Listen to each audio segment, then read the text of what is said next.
Hello everyone, welcome to Story Time with Mama Clay. Today I will be reading Lyle Crocodile. This is the house on East 88th Street. Mr. and Mrs. Primm and their son Joshua live in this house on East 88th Street. So does Lyle. Listen, splish, splash, splash, swoosh. That's Lyle. Lyle the Crocodile. Lyle was very happy living with the Primm family. He was especially happy when he was being useful, like helping Joshua brush up on schoolwork. But if Lyle was happy, he was making someone else unhappy. Perfectly miserable, in fact. That someone else was Loretta, Mr. Grumpy's cat. Mr. Grumps lived just 2 houses away from the Primms. Whenever his cat caught even the slightest glimpse of Lyle, she would fling herself into a nervous fit. Lyle wanted desperately to win Loretta over. He tried flashing his sweetest, most toothiest smile at her to show how really friendly he was. But this only frightened and distrustful animal even more. In the end, Mr. Grumps, who was even more excitable than his cat, would burst from the house shaking an angry fist at Lyle. "Something will have to be done about that crocodile," he shouted as Lyle fled to the safety of his own home. To take his mind off his troubles with Loretta and Mr. Grumps, Lyle filled his days playing with Joshua and his friends. He loved being it. He could skip double dutch 100 times without missing. It came as no particular surprise that Lyle could jump high, but Loretta, who was just let out for an airing, was surprised. She was terribly surprised. Loretta was so surprised and so shaken, she fled to the nearest tree, and no amount of coaxing would bring her down. Not until Mr. Grumps arrived to rescue and comfort her would she consider coming down. "Something will have to be done about that crocodile," stormed Mr. Grumps.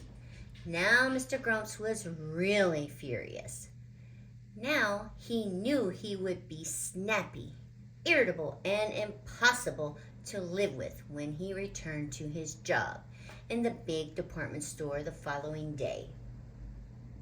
For the next several days, Miss Primm thought it best to keep Lyle close by her side. Together they fussed about the kitchen, preparing good things for the family to eat. When the weather permitted, they took lunch to the park. Lyle always one for sharing. They even took trips downtown. There was so much to see in the big city and much to do. Miss Primm could spend hours just browsing around antique shops. Lyle could spend hours watching building construction. They both loved to ice skate. One day, Miss Primm and Lyle went shopping in a big department store. Unfortunately for everyone, it turned out to be the very same store in which Mr. Grumps held an important position. And unfortunately, they were to hear from Mr. Grumps all too soon. For it was his voice that suddenly broke in over the loudspeaker to announce a sale in the pajama department. Immediately, it was as if everyone in the store was in desperate need of pajamas. Separated from Miss Primm, Lyle was swept along with the crowd. As they neared the pajama department, Lyle thought he heard a familiar voice. "Lyle! Lyle!" the voice called out. Lyle recognized the voice all right, and the face as well. The voice and the face belonged to Hector Valenti, star of stage and screen. But what was Signor Valentine up to now? Well, for the moment it seemed he was very busy selling pajamas. Lyle remembered unhappily his days of traveling and performing with Signor Valentine. But in spite of everything, the two were delighted to see each other once more. In another part of the store, Miss Primm searched frantically for Lyle. "Excuse me," she said to the lady at the information booth. "Have you seen a crocodile going past? He was wearing a red scarf." "No," answered the lady. "I have no information about a crocodile wearing a red scarf." "Excuse me," said Miss Primm to the sporting goods salesman. "Have you by chance come across a crocodile? His name is Lyle." "Sorry, madame," answered the salesman.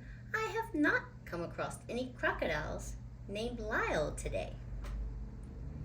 Miss Primm grew more and more upset. "Excuse me," she said to the man wearing a white carnation. "I have lost my crocodile, and I don't know what to do."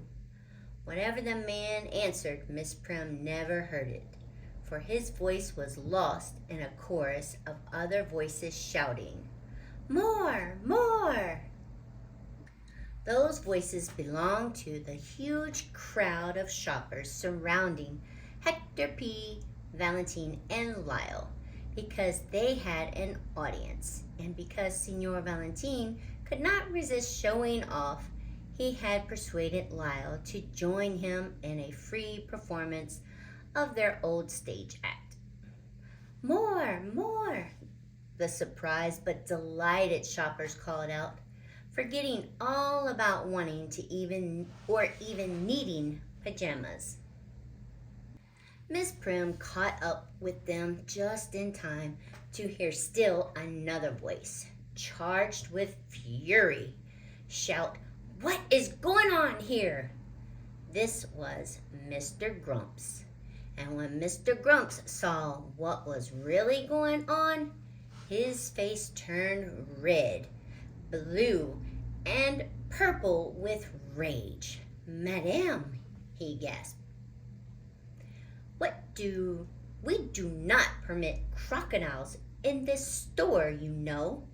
Remove him at once." "And you, sir," he said, pointing a dagger finger at Signor Valentine, "you, sir, are dismissed." Something will have to be done about that crocodile. Those warning words of Mr. Grumps still rang in their ears as they said goodbye to Signor Valentine outside the store. Mr. Grumps at last made good his threat to do something about that crocodile. The next day, he appeared at the Primm's door with papers authorizing Lyle to be committed to the city zoo. "The zoo?" Miss Primm explained miserably. "Whatever would Lyle be doing in the zoo?" "He'll be doing whatever it is normal crocodiles are supposed to be doing," snapped Mr. Grumps, who wasn't being at all nice about it. The Primms examined the papers. They appeared to be in order. There was little they could do, at least for the moment, to prevent Mr. Grumps from putting Lyle in the zoo. Lyle's first night was difficult indeed. Not wanting to seem unsociable, he decided to join the other crocodiles, who were cozily piled together. Just when he thought he had gotten himself comfortable on top, he awakened to find himself crushed to the very bottom. Lyle's restlessness so annoyed the other crocodiles. They all just got up and stomped off in a huff. Lyle was happier during the day when visitors came. He amused everyone with his unusual tricks, and before long was the biggest attraction at the zoo. Joshua and Miss Primm visited regularly, arms laden with games, toys, and the Turkish that Lyle so loved. Miss Primm did her best to smile and appear cheerful, but just couldn't hide her concern. "Are you feeling all right, dear?" she would ask. "Are you getting enough rest? Are you making friends with the other crocodiles? Do the lions keep you awake at night? Is the floor too damp? Do the flies pester you?" Lyle shook his head yes or no, depending on the question. He tried putting on a brave front, but Miss Primm knew very well he was unhappy and fought back tears. One night, a new keeper appeared at Lyle's cage. Surprise, surprise! The new keeper turned out to be none other than Hector Valenti, star of stage and screen. "Shh," whispered Signor Valentine. "I have come to rescue you." Signor Valentine unlocked the door of the cage, and an astonished Lyle was set free. "You can't go home again," said Signor Valentine. When they had put the zoo behind them, Signor Valentine was bursting with ideas. "We'll put our old act together again," he said. "We'll fly to Australia. They'll love us in Australia." Lyle groaned. The very thought of never seeing the house on 88th Street again was grim indeed, and too much for him to endure. Signor Valentine read his thoughts and decided Lyle should have one last look at the house on East 88th Street. Approaching the now sleeping street, they were suddenly met with a wall of dense smoke. The smoke, they realized, was coming from Mr. Grumps' house. While Signor Valentine ran to signal the alarm, Lyle broke into the house and rescued the still sleeping occupants. A gasping, frightened Mr. Grumps and his cat were led to the safety of the street. Now the Primms and the entire neighborhood were awake and witness to Lyle's heroism. Mr. Grumps couldn't thank him enough. "Ladies and gentlemen," said Mr. Grumps to the crowd and of onlookers, "Lyle is the bravest, kindest, most wonderful crocodile in the whole wide world. I would consider it a privilege and a pleasure to have him as our neighbor once more." "Hooray!" shouted the Primms. "Hooray!" shouted the crowd. Lyle moved back to the house on East 88th Street that very night. Several days later, a farewell party was given by the Primms for Signor Valentine, who was leaving to seek fortune and adventure in Australia. "Remember," said Mr. Grumps, speaking to Signor Valentine, "should you change your mind about leaving, a job in my store will always be yours just for the asking. We need people with your kind of talent and ability." Everyone smiled happily. Even Loretta. The end.